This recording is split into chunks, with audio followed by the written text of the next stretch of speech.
नमस्कार दोस्तों, जब हम बाहर से खाना ऑर्डर करते हैं या किसी अच्छे रेस्टोरेंट में जाते हैं तो खाने के साथ एक छोटी सी डिब्बी आती है चटपटे मिक्स अचार की, जिसका स्वाद हम सबको बहुत पसंद आता है और हम सोचते हैं कि ये घर पर क्यों नहीं बन सकता। तो आपकी इसी ख्वाहिश को पूरा करने के लिए आज मैं आपके लिए लेकर आई हूँ इंस्टेंट मिक्स अचार की वही रेसिपी। ना धूप दिखाने का झंझट, ना हफ्तों इंतजार, बस अभी बनाइए और अभी से इसको खाना शुरू कीजिए। यकीन मानिए, अगर आपने एक बार इस तरह से अचार बना लिया तो आप बाजार से अचार लाना भूल जाएंगे। तो बिना देरी किए चलिए रेसिपी को बनाना शुरू करते हैं। तो सबसे पहले ये मैंने कुछ सब्जियां ली हैं, इन्हें अच्छी तरह से धोकर और सुखा करके फिर लिया है। ये एक छोटा पपीता लिया है, 2 गाजर ली हैं, 2 मूली ली हैं और कुछ कलियां लहसुन की ली हैं, अदरक लिया है, कच्ची हल्दी ली है और ये हरी मिर्चें ली है जो तीखी वाली होती हैं। तो सब्जियां जो आपके पास हैं वो ले सकते हैं, जो नहीं है वो हटा भी सकते हैं। तो सबसे पहले गाजर, मूली और पपीता को छील करके तैयार कर लेंगे। ये जो पीछे का हिस्सा है इसको भी काट करके हटा देंगे और इसी तरह से हम पपीता को भी अच्छी तरह से छील करके तैयार कर लेंगे। अब गाजर को इस तरह से 2 हिस्सों में काट लेंगे और इसको पतला पतला लंबाई में इस तरह से काट लेंगे। तो आप चाहें तो इसके पतले और लंबे टुकड़े रख सकते हैं या फिर इस तरह से छोटे छोटे टुकड़ों में भी काट सकते हैं। तो मैं इसी तरह से मूली और गाजर को काट लूंगी। इसी तरह से पपीता को भी छोटे टुकड़ों में काट करके तैयार कर लेंगे।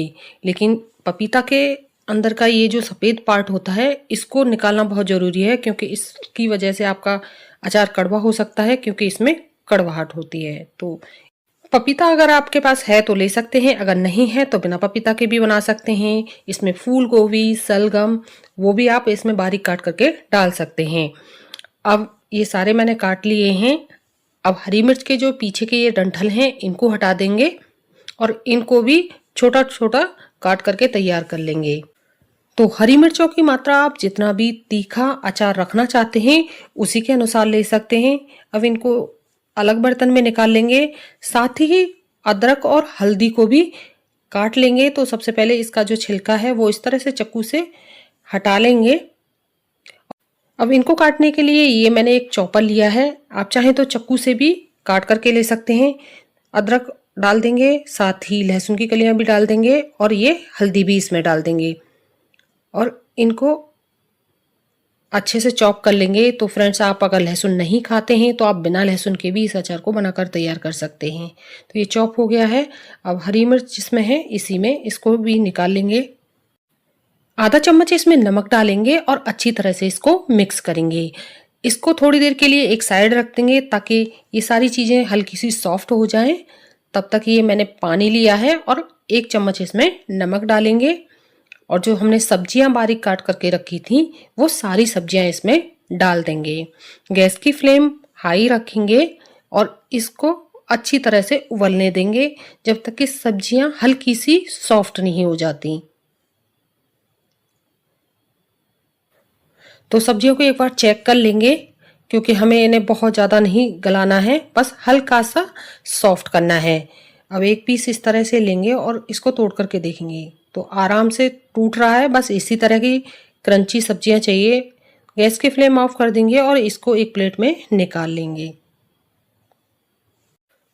सब्जियों को इस तरह से फैला करके 1 घंटे के लिए पंखे में छोड़ देंगे ताकि इनका जो पानी है वो अच्छे से सूख जाए। अगर धूप आती है तो आधा घंटे की धूप में इसको छोड़ सकते हैं। बस ध्यान रहे इसमें नमी बिल्कुल ना रहे, नहीं तो जो अचार है वो खराब हो जाएगा। जब तक ये सूख रहा है तब तक मसाला तैयार कर लेंगे। तो ये 3 चम्मच हरी वाली सौंफ लेंगे, इसी के साथ 1 चम्मच मेथी दाना लेंगे और 1 चम्मच अजवाइन लेंगे। इन सारी चीज़ों को स्लो फ्लेम पर हल्का सा सेक लेंगे ताकि मसालों की जो नमी है वो दूर हो जाए। तो मसाले हल्के से भुन गए हैं। अब गैस की फ्लेम ऑफ कर देंगे। तो कढ़ाई अभी गर्म है, इसी में 3 चम्मच ये पीली वाली सरसों डाल देंगे ताकि ये भी हल्की सी गर्म हो जाए। और अगर आपके पास ये पीली नहीं है तो आप काली वाली भी इसमें डाल सकते हैं। मसाले ठंडे हो गए हैं। अब इनको मिक्सर जार में दरदरा पीस करके तैयार कर लेंगे। तो मसाले हमने पीस लिए हैं, आप देख सकते हैं। बस इस तरह से दरदरे मसाले पीस करके तैयार करने हैं। अचार बनाने के लिए ये मैंने 1 कप सरसों का तेल लिया है, जिसको धुआं उठने तक गर्म करने के बाद बंद कर दिया था। तो तेल हमारा हल्का सा गर्म है। अब हल्के से गर्म तेल में ये आधा चम्मच हल्दी पाउडर डालेंगे, साथ ही आधा चम्मच लाल मिर्च पाउडर डालेंगे। अच्छी तरह से मिक्स करेंगे और इसी के साथ जो हमने हरी मिर्च, अदरक, लहसुन लिया था वो भी डाल देंगे, ताकि ये भी हल्के से इस गरम तेल में पक जाए, जो भी नमी हो वो दूर हो जाए। इसी के साथ हमारा दरदरा किया हुआ मसाला डाल देंगे और अच्छी तरह से मिक्स करेंगे। 1 चम्मच कलौंजी डालेंगे और थोड़ी सी हींग डालेंगे। सब्जियां भी अच्छी तरह से सूख करके तैयार हो गई हैं, तो ये भी डाल देंगे। इन सब्जियों को मैंने 1.5 घंटे के लिए पंखे में छोड़ा था। नमी बिल्कुल भी नहीं है, अच्छी तरह से सूख करके तैयार हो गई हैं।